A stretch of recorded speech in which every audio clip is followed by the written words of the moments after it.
So this is a 1960 Ducati Bronco 98.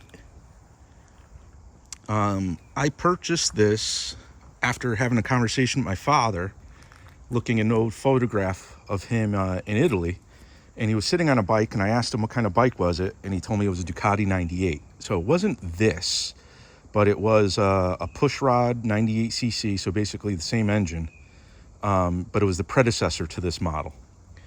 This specific model, the Bronco, was kind of like an American market specific model. They took the 98, I think, TS, and they kind of Americanized it. They put bigger, like more upright bars on it, knobby 16-inch tires, a smaller tank than what it came with, and like a bigger seat, and little things like that. And it sold well here. It was expensive for what it was at the time, and and the competitors, especially the Japanese competitors that were coming into the market at the time. But they quickly had to uprate it to a 125cc in the US. So the 98s are, from what I've seen, pretty rare and pretty hard to come by. The thing I love about this bike, when I purchased it, it was an absolute basket case. I'll post some pictures here of kind of like the condition it was in. Missing a ton of the parts, and in horrible condition. It was all painted with, spray cans and things like that. And the frame was black when I purchased it. And quickly, when I started stripping the frame, I came across this copper color underneath. And when I stripped the mud guards, you could see this red color underneath. They were painted black originally.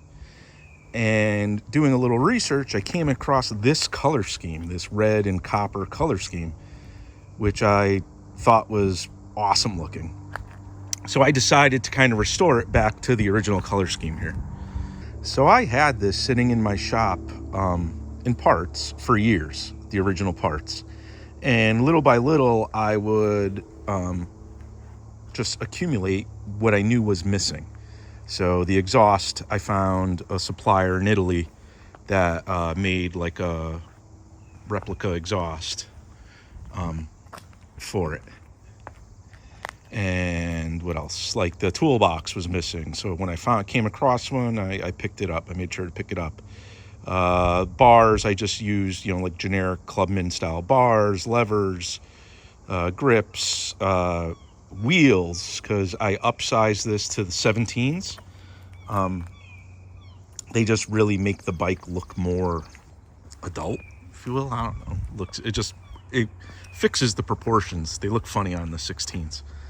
Other things that it was missing: the license plate bracket, the seat cover, a bunch of things like that, a gas cap. So I just accumulated everything over time.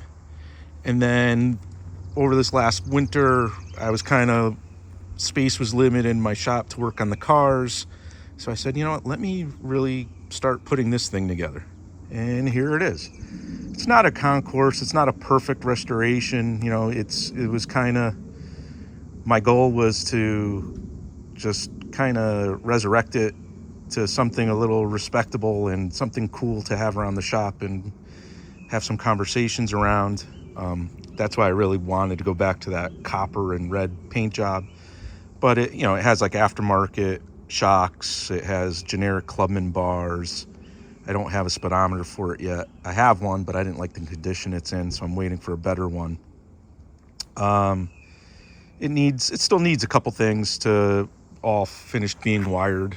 I have the ignition wired, and it starts. It's just the carburetor leaks really bad, so I have a gasket kit coming in for that. So maybe in the next video I'll show this thing running. But I just wanted to show my American market Ducati 98 Bronco, or Cavallino in Italian. But yeah, in the red and copper paint scheme. I always identify the 98s by the external oil feed to the rockers. The 125s, that's internal. The 125 has a bigger like head or rocker cover, and it has an oil pan underneath. So that's the easy way to distinguish them visually. But there it is. And it's mostly all, my goal was to kind of use original parts, or at least era parts, and Italian parts when possible. So that's an original OEM Aprilia headlight. I'm not sure if it's the right one for this car or this bike, but that's the original paint on it and everything. So like even with the grips, I went with, you know, Tomaselli grips. I just wanted to kind of keep it all original and at least, you know, use Italian parts whenever possible. So that's what I've been up to the last month or so, not posting. Been actually learning a lot about this thing and how to do it, and doing a lot of research because the information isn't readily available because they're just not a huge following for these old pushrod Ducatis, especially in the US. But here it is. Maybe next video I'll show buzzing around on this thing. So stay tuned, and we'll see you soon.